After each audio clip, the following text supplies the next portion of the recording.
Hello, folks. Don't tell the boss I'm doing this, but I'm gonna be doing a BBM instead of actually doing my work over there. Nah, just kidding. It's green screen if you couldn't already tell. Kind of like what I did in episode 68, you know?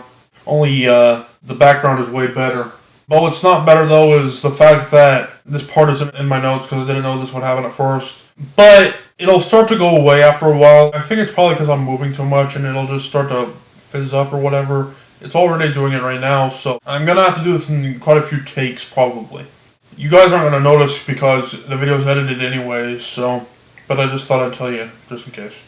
Now, I might be doing this whole green screen thing more often, depending on if the episode topic has a suitable background like this one does. If it doesn't, then I'm obviously not gonna do it, but I thought I'd change it up a bit, you know, just for this episode, and we'll see where the future leads us. Well, anyways, now, COVID-19 has put a halt on my job searching for quite a while now. The thing is, there are certain articles of clothing that really bother me, and I will not wear them for any reason, because they make me feel too uncomfortable. I know everyone's wearing a mask when they go to the store and stuff, which is good, but those things are too hard for me to breathe in, and I don't see how anyone else doesn't have the same problem. And don't even get me started on gloves. Well, I think I've actually found a solution. Instead of wearing a mask, I could probably wear those face shields, which is basically just a piece of clear plastic that goes over your face by a head strap, you know. And I don't see many people wearing the gloves anymore, but even if we do have to, we're going to just wear those transparent ones. So, yeah, so I probably could be looking for a job by now, since this pandemic is starting to clear up a bit. But I'm a little worried, honestly. I mean, I know that if I have too much time to myself, I will get a little grouchy and pessimistic about life and stuff. The same thing will happen if I don't have enough time to myself. But I don't know if that's ever been a problem for me, so...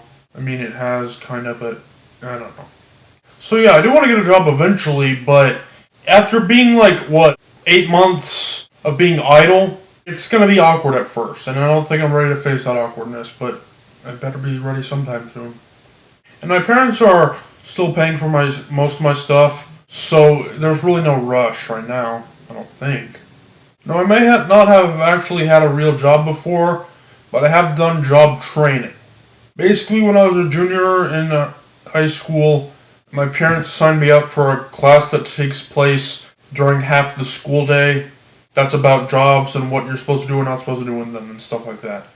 It really wasn't that bad because that meant that I could do 3 less crap-ass classes that I had to take, because it's all just one class instead. And also the teacher was pretty kind too, so yeah, it wasn't that bad. Could have been about 1,000 times worse. The teacher said she liked me the most out of the 6 students that were in her class. It was about 4 boys and 2 girls, I believe. I think she may have also been crushing on me a little, which is not that good because I would have been 17 and she would have been 35. Yeah, not in your age range, buddy. But anyways, that's not the point. I don't think I learned that much during that class because the teacher was a bit too laid back. I mean, not in my opinion, but some people might say that. Because a lot of times she would just let me do random stuff on one of the computers that was in there. Or hell, maybe even her own computer. That's right. She liked me that much. And the computer would have been connected to the smart board, which means anything I was doing, the other students would be watching me. Yeah, that is something, alright. Well, whenever we weren't at school, we would either go to Goodwill or go to some job demonstration, like a behind the scenes or whatever, which those sucked. But at first, the Goodwill was not good because I was working with the 5 other students putting clothes on racks that were out in the shopping part of the store. And if you know me, you know that I don't tolerate working with other people too much, especially if it's something I could barely care less about. If I enjoy doing it, I might work with 1 or 2 other people at max. But doing something I don't care about with 5 people, yeah, no. So I said the SH word, and the teacher's assistant took me to talk to the teacher a little bit. But as you already know, the teacher would have been too nice to have gone on to me, so we just talked for a little bit, and she decided to change my job to just putting DVDs on the shelf, which would have been about 1,000 times better than the other thing. And I just now realized that teacher might not be the correct term, so I should probably just call her job coach or something like that. Yeah, let's call her that from now on. Well, me putting DVDs on shelves meant that I could work at my own pace this time. Which is a good thing because I'm kind of a slow person and that's kind of necessary and mandatory. What's not good though is what happened the following year. So our job coach for senior year would have been a kid who graduated only like 3 years before we did. Meaning that when we were in 9th grade, he would have been in 12th and we would have been in high school at the same time. Wrap your head around that. The age difference is not that great. But that's the thing about jobs, is that you can get somebody who's around your age or hell, even way younger than you, to be your boss, which is awkward. Unless, of course, it's not always awkward because, sometimes kids take care of their parents once they get really old, but I digress. Now, no offense, but this new job coach I didn't like as much. He wasn't like an asshole or anything, but he did some stuff that kind of made me raise an eyebrow. Kind of trying to do that, but I can't do it as well, but who cares. First off, the tasks we were supposed to be doing weren't that obvious at first. At least not to me. And one day, I was just standing there for a couple minutes trying to figure it out, and he comes up to me and is like, try to work a little faster, Kale. I wasn't aware that there was a time limit here.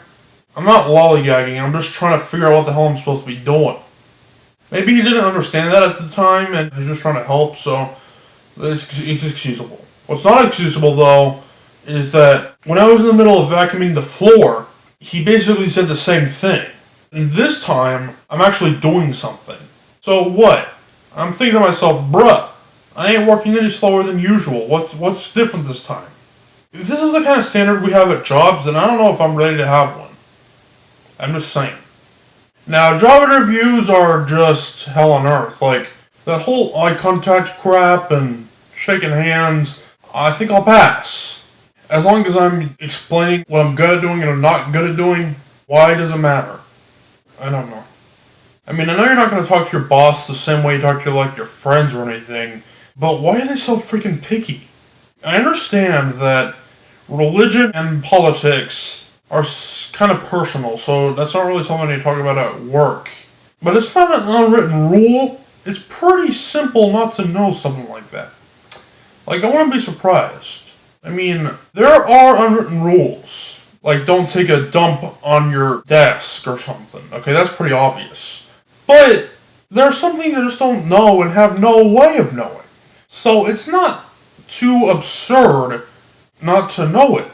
It's not unwritten. Chances are your dream job is not going to be your first job. And that makes sense. I understand that. But that doesn't mean your first job has to be a pain in the ass. I'll talk about a few more things and then we'll be done. Which is good because I'm tired of doing all these takes. Why the hell are teenagers doing such hard jobs, like moving machinery and crap or whatever, something like that, that you usually have to go to college to learn how to do? This is crap. Who's in charge here? What assholes will let kids do that? They're getting injured doing this. You'd be surprised how often this happens. Sounds like child labor to me, but of course I can't say for sure. Bottom line, anyone who's capable of working should work. But I'm not going to let my boss treat me like crap. I'm not going to let them treat me like balls just because they can, because they can't. It really depends on the situation.